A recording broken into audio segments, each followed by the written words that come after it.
भारत रत्न प्राप्त doctor APJ Abdul Kalam का जन्म 15 अक्टूबर 1931 को तमिलनाडु के एक गांव धनुषकोडी में हुआ था।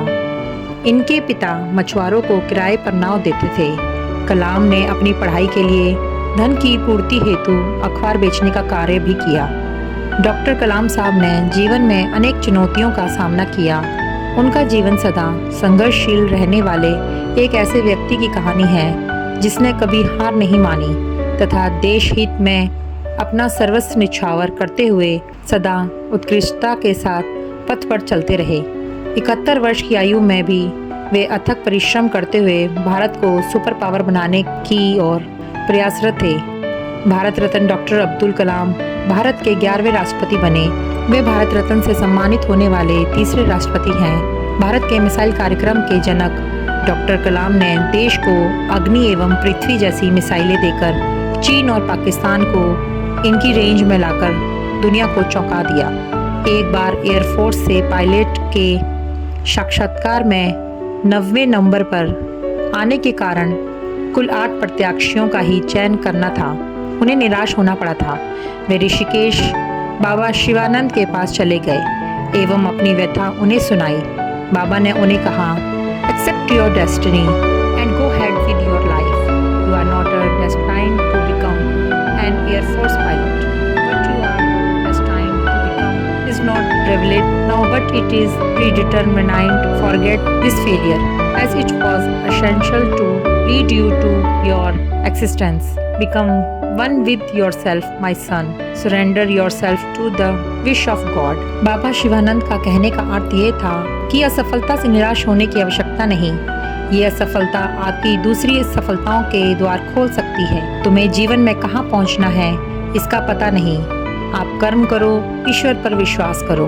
डॉक्टर कलाम का जीवन हर उस नवयुवक के लिए आदर्श प्रेरणा स्रोत है जो अपने जीवन में एक असफलता मिलने पर ही निराश हो जाते हैं। डॉक्टर कलाम ने अपने सारे जीवन में निस्वार्थ सेवा कार्य किया। उनका राष्ट्र प्रेम और उनका देशभक्ति का जज्बा हर भारतीय के लिए सबक और प्रेरणा का पुंज है और हमेशा रहेगा। कलाम साहब ने 5 साल की उम्र में पढ़ना शुरू कर दिया था। उन्होंने रामेश्वरम से शुरुआती शिक्षा प्राप्त की। कलाम साहब को उड़ना पसंद था। जैसे खुले आसमान में चिड़ियाँ उड़ती हैं और उड़ते हुए चिड़ियों को देखकर ही कलाम साहब ने तय किया कि उन्हें विमान विज्ञान के क्षेत्र में जाना है। उनकी चाहत पायलट बनने की थी, लेकिन ईश्वर ने उनके लिए कुछ और ही रच रखा था। इसरो में कलाम साहब की एंट्री एपीजे अब्दुल कलाम ने 1950 में मद्रास इंस्टीट्यूट ऑफ टेक्नोलॉजी में अंतरिक्ष विज्ञान में स्नातक की पढ़ाई पूरी की। स्नातक की पढ़ाई के बाद उन्होंने भारतीय रक्षा अनुसंधान एवं विकास संस्थान में प्रवेश लिया, जहां उन्होंने हावरक्राफ्ट परियोजना पर काम किया। इसके बाद वह 1962 में भारतीय अंतरिक्ष अनुसंधान संगठन इसरो में आए। इसरो में कलाम साहब ने सफलतापूर्वक कई उपग्रह प्रक्षेपण परियोजनाओं में अपनी भूमिका निभाई।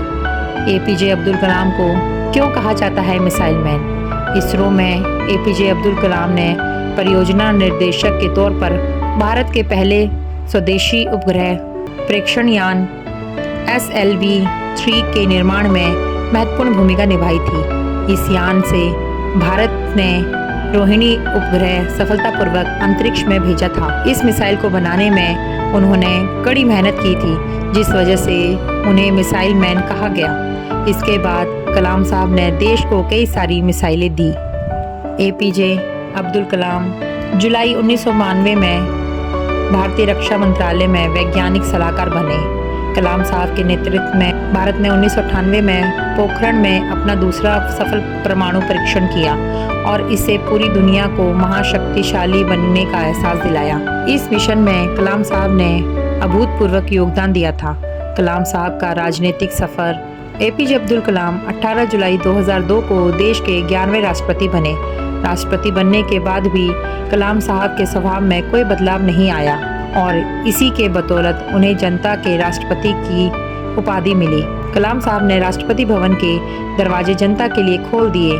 ऐसे कई किस्से हैं जब राष्ट्रपति भवन में उनके साथ कोई आम इंसान या किसान खाना खा रहे होते तो कभी पुलिस वालों से वे बात कर रहे होते।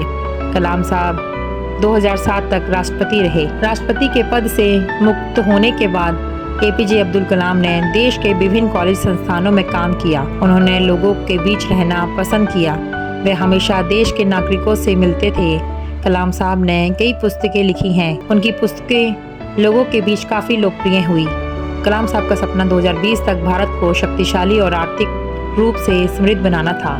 एपीजे अब्दुल कलाम को मिले मुख्य पुरस्कार। कलाम साहब के 69वें जन्मदिन को संयुक्त राष्ट्र के विश्वविद्यालय दिवस के रूप में मनाने की घोषणा की थी। इसके साथ ही उन्हें भारत सहित दुनिया भर के देशों ने कई पुरस्कार से नवाजा है।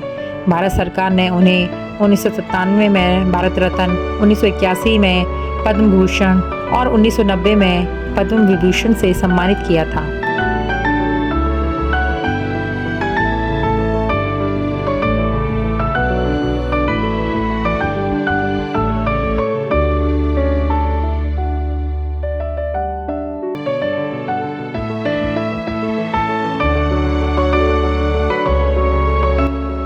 एपीजे अब्दुल कलाम साहब का 27 जुलाई 2015 की शाम को निधन हुआ था। वे भारतीय प्रबंधन संस्थान शिलोंग में रहने योग्य ग्रह पर एक कार्यक्रम में लेक्चर दे रहे थे। तभी उन्हें दिल का दौरा पड़ा और वे बेहोश होकर गिर पड़े। उन्हें अस्पताल ले जाया गया था, लेकिन 2 घंटे बाद ही उनका निधन हो गया। और इस तरह 27 जुलाई के दिन कलाम साहब ने 84 वर्ष की उम्र में ही दुनिया को अलविदा कहा था। अगर आपको ये जानकारी अच्छी लगी हो तो प्लीज़ मेरी वीडियो को लाइक कीजिएगा, शेयर कीजिएगा और मेरे चैनल को सब्सक्राइब करना ना भूलें और साथ ही साथ बेल आइकन प्रेस कर दें ताकि मेरे आने वाले वीडियो की नोटिफिकेशन आपको सबसे पहले मिल सके। तो चलिए मिलते हैं एक और नई वीडियो के साथ। तब तक के लिए बाय बाय।